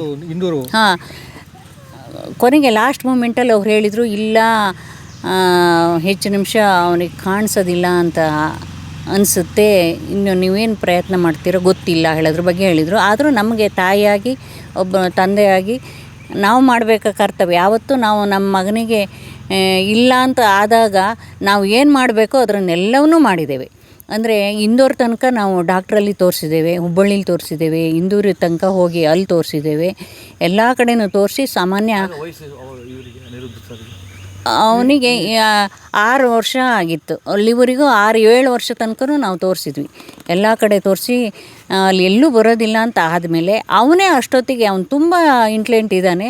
ಆ ವಯಸ್ಸಿಗೆ ಅವನಿಗೆ ತಿಳಿತಿತ್ತು, ಅಮ್ಮ ನೀವು ಯಾಕೆ ಸುಮ್ಮನೆ ಯೋಚನೆ ಮಾಡ್ತೀರಿ, ನನ್ನ ಬದುಕನ್ನು ನಾನು ಕಟ್ಕೋತೇನೆ, ನೀವು ಖಂಡಿತ ಯೋಚನೆ ಮಾಡಬೇಡಿ ಅಂತ ಅವನೇ ಹೇಳ್ತಿದ್ದ. ನೀವು ಡಾಕ್ಟ್ರ್ ಹತ್ರ ಹೋಗಬೇಡಿ, ಯಾಕೆ ನಿಮಗೆ ಹುಚ್ಚು, ಆ ಥರ ನೀವು ಹೋಗೋದ್ರಿಂದ ಏನು ಪ್ರಯೋಜನ ಆಗ್ತಿಲ್ಲ ತನಗೆ, ಬೇಡ ಅಂತ ಅವನೇ ಹೇಳಕ್ಕೆ ಶುರು ಮಾಡ್ದ.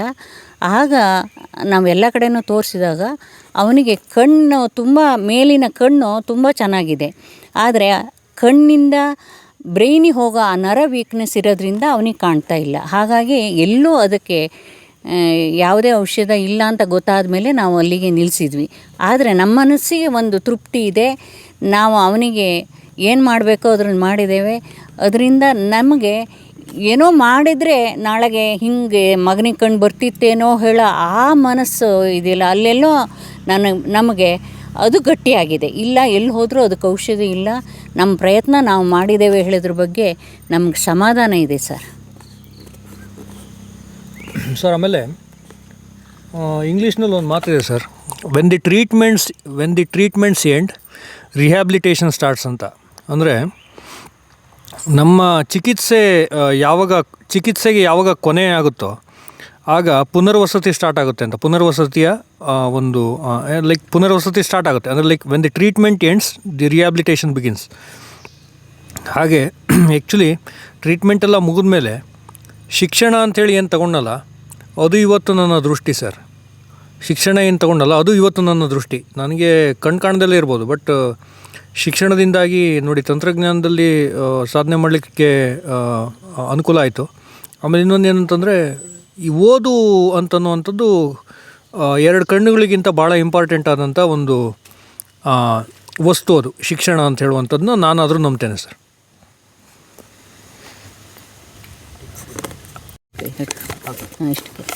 ಆಮೇಲೆ ಮಾತಾಡ್ಬೋದಲ್ಲ? ಓಕೆ, ಅದೇ ಸರ್, ಆ್ಯಕ್ಚುಲಿ ನನ್ನ ಶಿಕ್ಷಣ ಮತ್ತು ಇದೆಲ್ಲದಕ್ಕೂ 2 ಜನರ ಸಹಕಾರವನ್ನು ನಾನು ಇಲ್ಲಿ ನೆಲೆಸ್ಕೊಳ್ಳೇಬೇಕು ಸರ್ ನನ್ನ ಒಂದು ಸಂದರ್ಶನದಲ್ಲಿ. ಒಂದು ನಮ್ಮ ತಂದೆ ತಾಯಿಗಳು ಆಬ್ವಿಯಸ್ಲಿ, ಮತ್ತು ಅವ್ರನ್ನ ಬಿಟ್ಟರೆ ಡಾಕ್ಟರ್ ಎಂ ಮೋಹನ್ ಆಳ್ವ. ಅವರು ನನಗೆ ನಿಜವಾಗ್ಲೂ ಮಗನಂತೆ ನೋಡಿಕೊಂಡ್ರು ಸರ್. ಅವರ ಸಂಸ್ಥೆಯಲ್ಲಿದ್ದಾಗ ನನಗೆ ಆಳ್ವಾಸಿನಿಂದ ಸಿಕ್ಕಿದಂಥ ಸಂಸ್ಕಾರ ಮತ್ತು ಶಿಕ್ಷಣ ಅಂಥದ್ದು. ಅವ್ರು ಯಾವತ್ತೂ ಕೂಡ ಭೇದ ಭಾವ ಮಾಡಲಿಲ್ಲ. ಫ್ರೀಯಾಗಿ ನನ್ನನ್ನು ಎಲ್ಲರಿಗಿಂತನೂ ಚೆನ್ನಾಗಿ, ಎಲ್ಲರಿಗಿಂತನೂ ಚೆನ್ನಾಗಿ ತಮ್ಮಲ್ಲೇ ಒಬ್ಬನಾಗಿ ನನ್ನನ್ನು ಮೋಹನ್ ಆಳ್ವರು ನೋಡಿಕೊಂಡ್ರು. ಆ ವಿಚಾರವನ್ನು ಮಾತ್ರ ನಾನು ನೆನೆಸ್ಕೊಳ್ಳೇಬೇಕು ಇವತ್ತು ಈ ಸಂದರ್ಭದಲ್ಲಿ. ನಾನು ಅವರನ್ನು ನೆನೆಸ್ಕೊಳ್ತಾ ಇದ್ದೀನಿ. ಯಾಕಂತಂದರೆ ಒಬ್ಬ ತಾಯಿಯಾಗಿ ಅಥವಾ ತಂದೆಯಾಗಿ ಸಾಧಾರಣ ನಮಗೆ ಕಾಣಿಸುವಷ್ಟು ದೂರವನ್ನು ನಾವು ಅವನನ್ನು ನೋಡ್ಬೋದು. ಆದರೆ ಹೆಚ್ಚಿನ ವಿದ್ಯಾಭ್ಯಾಸ ಅಂದಾಗ ಫಸ್ಟು ನಾವು ಚಿಕ್ಕಮಂಗ್ಳೂರಲ್ಲಿ ಅವನ್ನ 1ನೇ ಕ್ಲಾಸ್ 2ನೇ ಕ್ಲಾಸಲ್ಲೆಲ್ಲ ನಾವು ಇದ್ವಿ, ಅಲ್ಲಿ ಇದ್ದು ಅವನ ಜೊತೆಗೆ ಹೋಗ್ತಾ ಇದ್ವಿ. ಕೊನೆಗೆ ಅವನು ಅಲ್ಲಿ ಬಿಟ್ಟು ಬಂದ್ವಿ ಒಬ್ಬನ್ನೇ. ಅವನು ಮುಂದುವರ್ಸ್ಕೊಂಡು ಬಂದ. ಆಮೇಲೆ ಶಿವಮೊಗ್ಗದಲ್ಲಿ ಓದಿದ, ಶಾರದಾ ಅಂಧ ವಿಕಾಸ ಇದರಲ್ಲಿ ಓದಿದ. ಆಮೇಲೆ PUCಯಲ್ಲಿ ಅವನನ್ನು ಆಳ್ವಾಸಿಗೆ ಸೇರಿಸ್ಬೇಕು ಅಂತ ನಮ್ಮದು ಆಸೆ. ಎಲ್ಲ ಮಕ್ಕಳ ಜೊತೆಗೆ ಸೇರಿಸಿದ್ವಿ. ಹೌದು, ಬೇರೆ ಕಾಲೇಜು ಅಂತ ಹೇಳಿ ಬೇರೆ ಕಾಲೇಜ್ ಅಂತ ಇಲ್ಲ. PUC ಒಳಗೆ ಅವರು ನಾರ್ಮಲ್ ಕಾಲೇಜಲ್ಲೇ ಓದಬೇಕು. ಹಾಗೆ ಅದು ಇರಲೇಬೇಕು ಕೂಡ, ಅದರ ಜೊತೆನೇ ಇರಬೇಕು. ಹಾಗೆ ಸೇರಿಸ್ಬೇಕು ಅಂತ ಯೋಚನೆ ಮಾಡಿದ್ವಿ.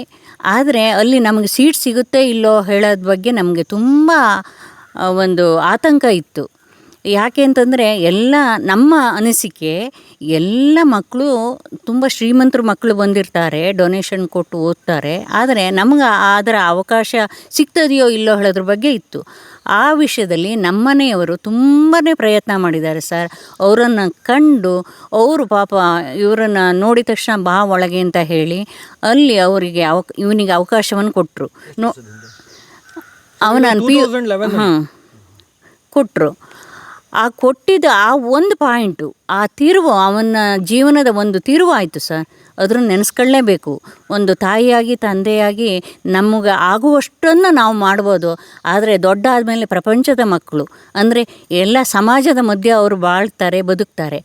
ಆ ಸನ್ನಿವೇಶದಲ್ಲಿ ಅವರು ತಾಯಿಯಾಗಿ ಒಂದು ತಂದೆಯಾಗಿ ಎಷ್ಟು ಜವಾಬ್ದಾರಿಯಿಂದ ಎಷ್ಟು ಅಕ್ಕರೆಯಿಂದ ಸಾಕಬೇಕೋ ಅಷ್ಟನ್ನು ಅವನಿಗೆ ಮಾಡಿ ನಿಜವಾಗಿಯೂ ಅವನು ಹೀಗಾಗಲಿಕ್ಕೆ ನಿಜವಾದ ಕಾರಣ ಅವರು ಸರ್. ಅವರನ್ನು ನಾವು ಈ ಸಂದರ್ಭದಲ್ಲಿ ತುಂಬ ನೆನೆಸ್ಕೊತಾ ಇದ್ದೇವೆ. ಇವತ್ತು ಹಿಂಗಾಗಿದ್ದಾರೆ ಅಂತಂದರೆ ನನಗೆ ಯಾವಾಗಲೂ ಅನಿಸುತ್ತೆ, ನನ್ನ ಸ್ವಪ್ನದಲ್ಲಿ ಕೇಳಿದ್ರು ನಾನು ಅವ್ರ ಸುದ್ದಿನೇ ಹೇಳ್ತೇವೆ. ನಾವು ಖಂಡಿತ ನಾವು ಮಾಡಿದ್ದಲ್ಲ ಸರ್. ನಾವು ತಂದೆ ತಾಯಿಯಾಗಿ ಏನು ಮಾಡಬೇಕೋ ಅಷ್ಟನ್ನು ಮಾಡಿದ್ದೇವೆ. ಆದರೆ ಕೊನೆಗೆ ಅವರ ತಿರುವನ್ನು ಅವರು ಕೊಟ್ಟವರು ಅವರೇ. ಅವರಿಗೆ ಬದುಕಿನ ದಾರಿಯನ್ನು ತೋರಿಸಿದವರವರೇ. ಅಷ್ಟು ಅಕ್ಕರೆಯಿಂದ. ಆಮೇಲೆ ಅಲ್ಲಿಯ ಮಕ್ಕಳು ಸಹ, ನಾವು 1 ತಿಂಗಳು ಇವನು ಸೇರಿ 1 ತಿಂಗಳ ತನಕ ನನಗೆ ಹೇಗೋ ಏನೋ ಅಂದರೆ ಚೆನ್ನಾಗಿ ಓದಿ ಮಾಡ್ತಾನೆ ಅಂತ ಆದಮೇಲೆ ಅವನಿಗೆ ಒಂದು ವಿಶ್ವಾಸ ಬರುತ್ತೆ. ಅವನಿಗೆ ಇಲ್ಲ, ಅವರೆಲ್ಲರೂ ಅವನನ್ನು ನೋಡುವ ರೀತಿ ಚೇಂಜ್ ಆಯಿತು ಅಂತಾದರೆ ಆಗ ಅವನು ಮಾನಸಿಕವಾಗಿ ತುಂಬ ಕುಗ್ಗಿ ಬಿಡ್ತಾನೆ ಹೇಳೋ ಒಂದು ಆತಂಕ ತುಂಬ ಇತ್ತು ನನಗೆ. ತುಂಬ ಅಂದರೆ ತುಂಬಾ ಇತ್ತು. ಆದರೆ ಅಲ್ಲಿಯ ಮಕ್ಕಳು ಸಹ, ಅಲ್ಲಿಯ ಲೆಕ್ಚರ್ ಸಹ, ಅಲ್ಲಿಯ ಪ್ರಿನ್ಸಿಪಾಲ್ರು ಸಹ ಅವನನ್ನು ಅಷ್ಟು ಅಕ್ಕರೆಯಿಂದ ನೋಡಿದರು. ಅದರಿಂದ ಅವನಿಗೆ ಆತ್ಮವಿಶ್ವಾಸ ಬೆಳೀತು. ಆ ಆತ್ಮವಿಶ್ವಾಸ ಇವತ್ತು ಅವನನ್ನು ಒಂದು ಮನುಷ್ಯನನ್ನಾಗಿ ಮಾಡಿದೆ, ಹಾಗೆ ಒಂದು ಜವಾಬ್ದಾರಿಯುತ ಪ್ರಜೆಯಾಗಿ ಮಾಡಿದೆ. ಅದ್ರ ಬಗ್ಗೆ ನಮಗೆ ತುಂಬ ಸಂತೋಷ ಇದೆ ಸರ್. ಇದೇ ಒಂದು ಸಂದರ್ಭದಲ್ಲಿ ಅವರಿಗೆ ನಮಸ್ಕಾರವನ್ನು ತಿಳಿಸ್ತೇನೆ ನಾನು.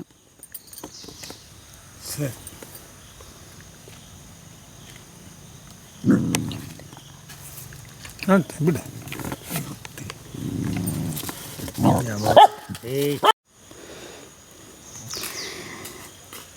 ಮತ್ತು ನಾನು ತುಂಬ ಜನರನ್ನು ನೆನೆಸ್ಕೋಬೇಕು. ಆದರೆ ಇಲ್ಲಿ ಅವಕಾಶ ಕಡಿಮೆ ಇರೋದ್ರಿಂದ ನಾನು ನನ್ನ ಅಕ್ಕನಾದ ಮಹಾಲಕ್ಷ್ಮಿ ಅಕ್ಕ ಮತ್ತು ನನ್ನ ಭಾವ ಅವ್ರನ್ನ ತುಂಬ ನೆನೆಸ್ಕೋಬೇಕಾಗತ್ತೆ. ಸಾಗರದಲ್ಲಿ ಇವರು ನಮ್ಮ ಅಚ್ಯುತ್ ವಕೀಲರ ತಾಯಿ. ಅವ್ರ ತಾಯಿ, ಹೌದು. ಅವ್ರನ್ನ ತುಂಬ ನೆನೆಸ್ಕೋಬೇಕು. ಆಮೇಲೆ ನಮ್ಮ ಅಣ್ಣಂದಿರು ತುಂಬ ತಂದೆ ತಾಯಿ ಮಾಡ್ತಾರೆ ಸರ್. ಆದರೆ ನಮ್ಮ ಅಣ್ಣಂದರು ಆ ಕ್ಷಣದಲ್ಲಿ ನನ್ನನ್ನು ನಿನ್ನ ಕೈ ಬಿಡೋದಿಲ್ಲ, ನಾವು ಇದ್ದೇವೆ ಅಂತ ನನ್ನ ಜೊತೆಗೆ ಬಂದರು.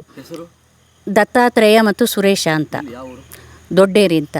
ನನ್ನ ತವ್ರ ಮನೆ ದೊಡ್ಡೇರಿ. ಮಹಾಬಲಿಗಿರಿ ರಾವ್ ಮತ್ತು ಅನ್ನಪೂರ್ಣ ಅವರ ಮಗಳು. ನಾವು 4ನೇವಳು ನಾನು.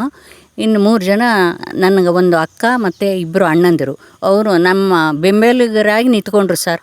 ಹಾಗಾಗಿ ಇದೆಲ್ಲವೂ ನಮಗೆ ಸಾಧ್ಯವಾಗಲಿಕ್ಕೆ ಕಾರಣ ಆಯಿತು ಸರ್. ಖಂಡಿತ ಈ ಸಂದರ್ಭದಲ್ಲಿ ನಾನು ಅವ್ರನ್ನ ನೆನೆಸ್ಕೋಬೇಕು. ಹೇಳಿ ಸರ್.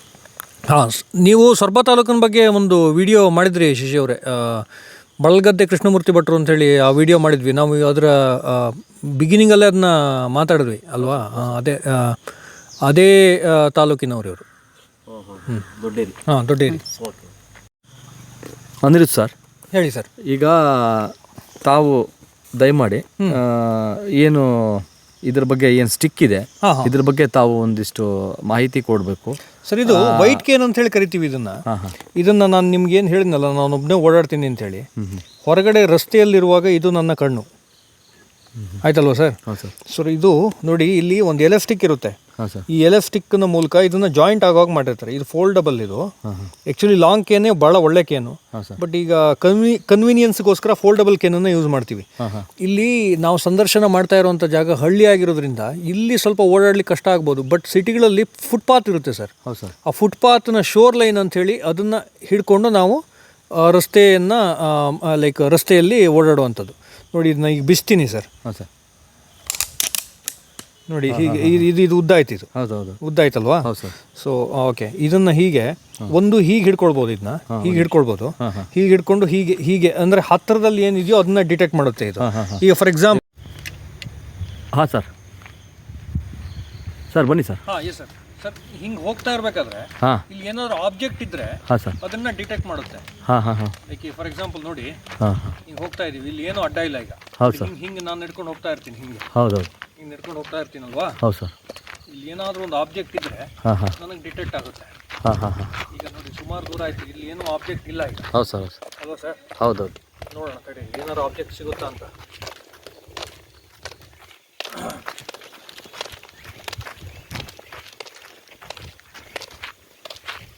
ಸರ್, ಹೀಗೆ ನಾವು ಓಡಾಡೋದ್ರ ಅರ್ಥ ಯಾವುದೇ ಸಹಾಯವೇ ಬೇಡ ಅಂತಲ್ಲ.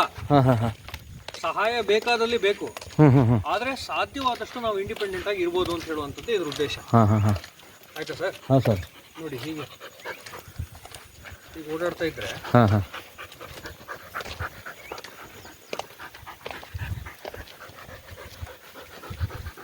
ನೋಡಿ, ಇಲ್ಲಿ ಯಾವುದೊಂದು ಹುಲ್ಲು ಬಂತು. ಇದು ಹೌದು, ಹುಲ್ಲು ಥರ ದಾರಿ ಇದೆ ಇದು. ಹೌದೌದು. ಅಲ್ವಾ ಸರ್? ಹೌದೌದು. ಏನು ಅಡೆತಡೆಗಳಿಲ್ಲ ಇದು. ಹೌದೌದು. ಏನು ಸ್ವಲ್ಪ ಕೊಳಚೆ ಟೈಪ್ ಇದೆ. ಹೌದು.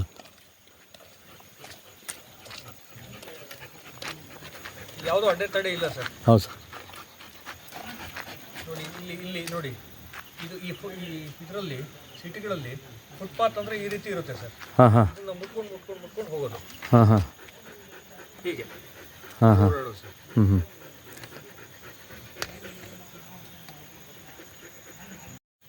Yes sir. ಆಯ್ತಾ? ಹಾಂ ನೋಡಿ ಸರ್, ಇಲ್ಲಿ ಹಾಂ. ಇಲ್ಲೊಂದು ಆಬ್ಜೆಕ್ಟ್ ಸಿಕ್ತು. ಇಲ್ಲಿ ನಾನು ಅದೇ ಆಲ್ರೆಡಿ ಅಡೆತಡೆ ಸಿಕ್ಕಿದಾಗ ಇದು ಅಲರ್ಟ್ ಮಾಡುತ್ತೆ ಅಂತ ಹೇಳಿದ್ನಲ್ಲ. ಹೌದು ಸರ್. ನೋಡಿ ಇಲ್ಲೊಂದು ಆಬ್ಜೆಕ್ಟ್ ಸಿಕ್ತು. ಹೌದು. ನೋಡಿ ಇದು ನಮ್ಮ ಮನೆಯ ಸ್ಟೆಪ್ ಇದು. ಹಾಂ ಹಾಂ ಹೌದು ಸರ್. ಹೌದು.